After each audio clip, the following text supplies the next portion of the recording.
약간 선생님께서 수업 시간에 기출문제 알려준 느낌 아닐까요? 여기다.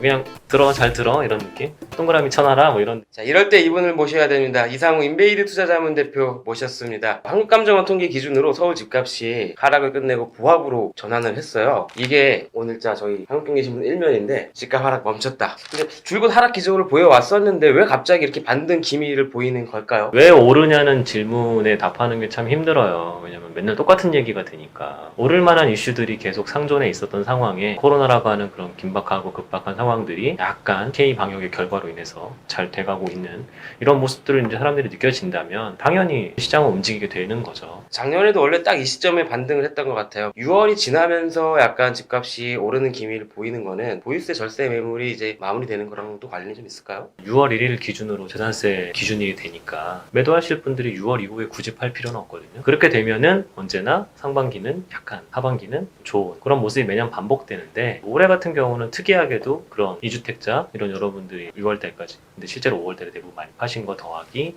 코로나 더하기 그런 여러 가지 와중에 조금 저렴했던 집들이 상당히 많이 올라가게 되면서 사실 지표로는 5월 말까지도 한국감정원도 KB은행도 주택 가격 지표는 플러스예요. 그거는 잊으시면 안 되겠습니다. 근데 강남이 아니라 외곽이 좀 먼저 치고 나갔어요. 작년에 말씀하셨던 노도강 그리고 금관구 여기가 먼저 이제 양전을 했는데 이거는 KB랑 감정원에서 공통으로 좀 나오고 있거든요. 싸니까요. 대출 규제가 곧바로 걸려 있는 상황이기 때문에 12, 16 대책으로 더 복잡해졌잖아요. 예전 같으면 15억 원 이상만 걱정할 것들이 이제 9억 원 이상도 대출이 좀 여의치 못하게 되니까 점점 좀 더 편한 투자 대상들로 이제 많은 분들이 옮겨가기 시작을 하는 거고 그런 와중에 노도강 금강구 같은 경우들은 호재도 발현을 했죠. 작년도 같은 경우에 신안산선이라거나 동북선은 착공은 아니지만 기공했던 동북선이라거나 이런 것들 영향이 이제 동시에 들어가는 겁니다. 호재에다가 조금 저렴했던 거 두 가지가 맞물렸던 것이 이제 서울시장에서 노도강 금강구. 그럼 6월 이후로는 이게 어떻게 좀 영향이 있을까요? 외곽에서 시작한 상승세가 점점 안쪽으로 들어오는 작년 여름하고 비슷할 것 같아요. 작년도 아까 말씀하신 것처럼 상반기 때 약간 저조했다가 하반기부터 이제 올라가기 시작했을 때 그때 모습이 결국 강남부터 시작이었거든요.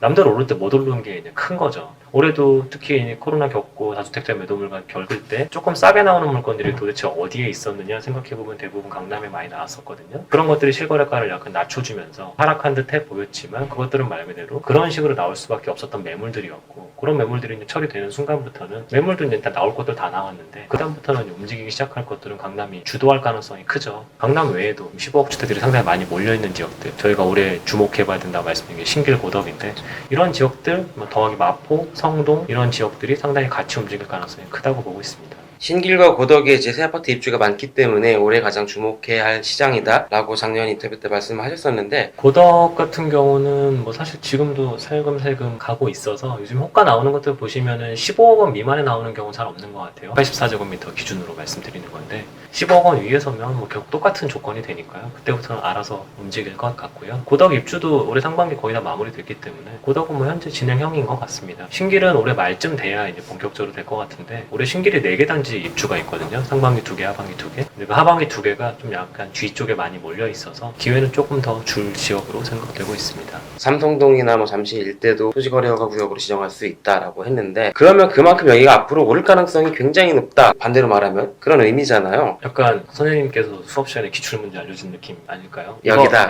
그냥 잘 들어 이런 느낌? 동그라미 쳐놔라 뭐 이런 느낌 아닐까요? 다들 그렇게 생각하시는 것 같아요. 이제 그런 규제 지역이 뭔가 정해지면은 여기를 피해야 되겠다가 아니라 이거는 약간 모범답안 같은 거 아닐까? 라고 생각들 하실 것 같고 잠실 같은 경우에 영동대로 복합개발이랑 좀 연기하면은 GBC도 있고요. 굉장히 파급력이 클 것 같아요. 사실 잘 생각해보시면 그 앞 동네가 당장 좋아질 건 없죠. 이미 좋았었기 때문에 그리고 이미 그런 스포츠 컴플렉스로서의 공원도 이미 다 갖춰놓고 있었고 야구장, 동구장 생기면 뭐 더 좋아지고 뭐 그런 건 아니니까 근데 거기서 이제 파급력이 어떻게 발생할 거냐 뭐 마이스 이거 볼 거냐는 사실 우리 머릿속에 있는 것 같아요. 어쨌든 삼성역 개발이든 종합운동장 개발이든 축을 거기다 두고 거기서 어느 정도의 교통 반경 안에 있는 지역들이 선호가 될 거냐는 이미 삼성동 개발 때랑 크게 다르지가 않을 거라 보기 때문에 다들 아시는 그 지역들일 것 같습니다. 자, 근데 매매 가격 못지않게 전세 가격도 요즘 좀 무섭습니다. 전세가 올라간다는 뜻은 결국은 전세 수요가 늘어난다는 것과 전세 공급이 감소한다는 거 이 두 개가 다 맞물린다는 두 개의 이유 중에 뭔가 하나는 발생을 한다는 건데 문제는 앞으로 계속 두 두 개 일단 발생할 것 같다는 거죠. 지금부터의 문제는.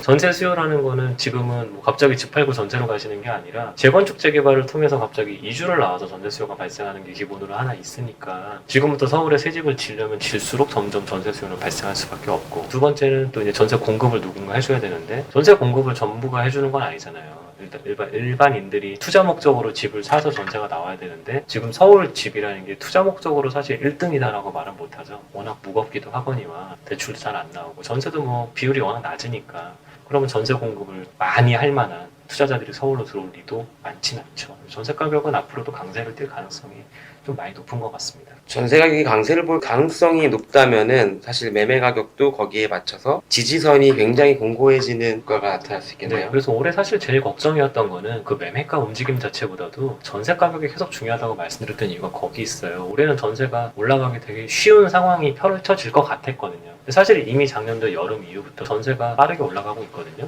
그런 것들이 올해 뭐 내년도 계속 움직일 것 같습니다. 전세 가격이 이제 올라가기 쉬운 상황이라는 게 구체적으로 약간 어떤 상황을 말씀하신 건가요? 꼭 투자자가 아니더라도 누군가 전세를 공급을 해줬었어요. 그게 뭐냐면은 신축 아파트에 입주하시는 기존 조합원들이신데 당장 안 들어가고 보통 2년 뒤나 4년 뒤에 입주하시는 분들이 있었기 때문에 그나마 좀 전세가 나오는 편이었는데, 신축 아파트에 작년부터 이제 실거주 조건이 붙다 보니까 이제는 전세를 놓는 분들보다 입주하시는 분들이 더 많아졌거든요. 그러면 전세 공급이 또 줄어드는 효과가 발생을 하죠.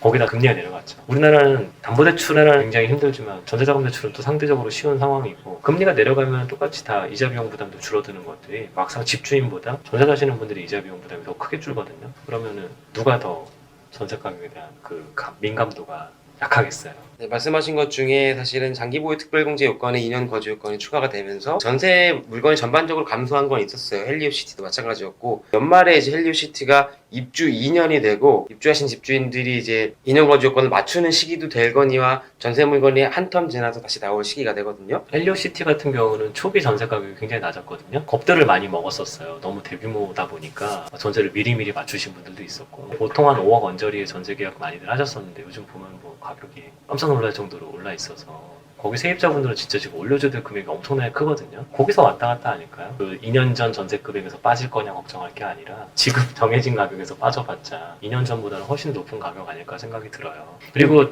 지금 현재 거기에 입주하신 분들이 그 집을 다시 전세를 놓고 나가서 어디 살만한 집이 또 있느냐, 특히 그 9,500세대짜리 된지만한 그 물건을 소화해줄 지역이 그 근처에 있느냐는 또 다른 얘기인 것 같습니다. 저는 없다고 봐요. 그러면 이렇게 이제 말아 올리기 시작해서 결국에는 하반기의 집값은 연초에 예상하셨던 것처럼 4% 플러스 알파? 저 3월에 올렸어요. 8% 알파. 8%요? 네.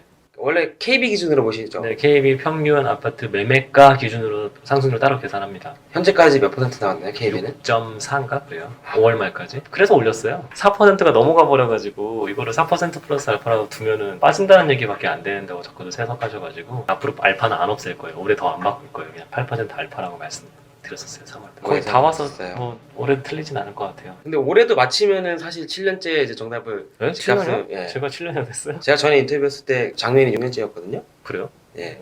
그럼 올해 마치면 저도 7년. 몰랐네. 네. 독보적인 위치에 올라서는 거 아니십니까? 아이고, 그거 다른 분들이 들으면 웃으실걸요? 네.